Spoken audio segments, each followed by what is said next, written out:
Приглашаю на канал Adeptus Papercraftus, где автор собирает бумажные модели из вселенной Warhammer. Adeptus Papercraftus. Бумага снаружи, картон внутри. Вторая и последняя серия по броневикам БА-64. И спасибо вам за то, что оценивали и критиковали в прошлой серии, как на ютубе, так и в группах ВК. Кстати, за моими проектами вы можете также следить на страничке в инстаграме. А моя задача доделать бронеавтомобили, и действительно интересно посмотреть на финальный результат. Поехали! Начну, пожалуй, с пулеметных башен, а то залежались они. Сперва основание, а потом саму башню. Основание сворачиваю в цилиндр с помощью скотча, подобно тому, как делал колеса в прошлой серии. Есть! Пробуем всунуть внутрь корпуса. Цилиндр готов и встает на место. Теперь нижний лист и внутренние стенки башни следует аккуратно склеить. На готовый каркас требуется приклеить внешнюю сторону. Поскольку у меня вряд ли получится как следует все стыковать, я решил нарезать эту деталь на отдельные плиты, предварительно пронумеровав детали. После подкрашивания клеточки можно будет установить, и башня будет по сути готова, не считая вооружения. Собственно, пулеметы Дегтярева. Они состоят из двух половинок, которые необходимо вырезать и склеить друг с другом. Одну из половинок утолщил дополнительным слоем картона. И теперь вырезать пулеметы стало еще сложнее. Диски представлены отдельными деталями. Выбью их на пробойники. Пулеметы есть, диски также. Давайте, что ли, поменяем стволы на иглы. Наибольший хардкор в доработке пулеметов у меня случился при изготовлении пулеметов ДШК торпедному катеру проекта 123 БИС. Ссылку на то видео я оставлю где-то здесь, вверху экрана.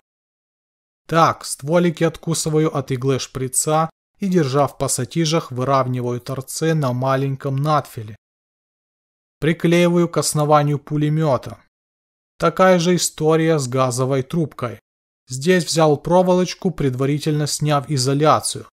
Ставим диски. И на этом я пока закончу с пулеметами ДТ.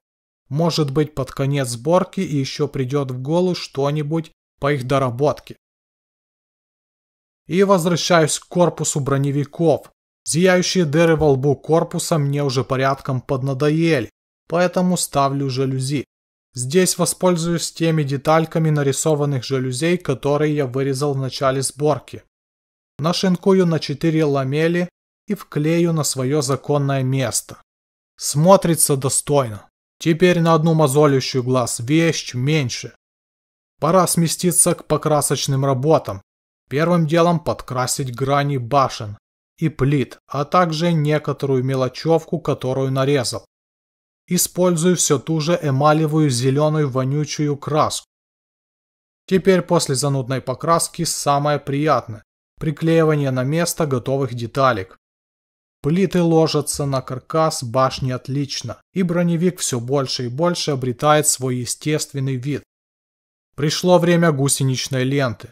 Я подумал, что наиболее интересным для меня вариантом ее склейки будет тот, при котором я гусеничные ленты расчленю на отдельные траки, после соединю траки попарно и дальше обратно склею вместе.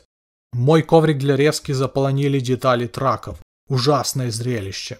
В целом нарезать гусеницы на кубики, склеить их попарно и подкрасить торцы было несложно. Но потом я решил узнать в интернете, а были ли зубцы на этих траках, и от увиденного я прифигел. И пока я пребываю в подобном состоянии, давайте я приклею топоры и пилы на броневики. Сделав выдох, возвращаюсь к гусянке. Дело в том, что уникальная гусеничная система прототипа БА-64 зимний имеет вот такой вид. То есть там нету цельных траков как таковых, а параллельные цепи с прикрепленными к ним гребнями. Простыми словами, эти гусеницы больше похожи не на гусеницы танка, а на лестницу, изогнутую вокруг катков. И вот как я организовал это дело. Наклеил полосочки с картона, они будут имитировать цепи. А дальше необходимо будет сделать поперечные гребни. Предпокрасочный вид гусеничной системы. Это больше схоже на прототип. И еще произвел некоторые существенные и не очень доработки. Например, установил глушители. Еще спустя кое-какое время могу представить финальный результат по обоим броневикам. Можно отметить самодельную фару, ломик, лопату, крепление рессор, щиток над глушителем. Примерно то же самое и с зимним броневиком. Пулеметы, кстати, переделал, заменив иглы шприцов на проволочки потоньше, чтобы пулеметы выглядели более масштабно. Также я думаю, что мне удалось устранить главный косяк этой сборки. Это печать на глянцевой бумаге. Я задул матовым лаком обе машины, и теперь они не имеют предательского блеска. Посеребрил гусеничную систему и запылил, запачкал зеленую башку. По-моему, результат достойный. Осталось много места для других доработок, но я решил остановиться на этом уровне. Спасибо за поддержку, пишите, как вам броневики, понравились или нет, оставляйте подписочку, колокольчик. Удачи, пока!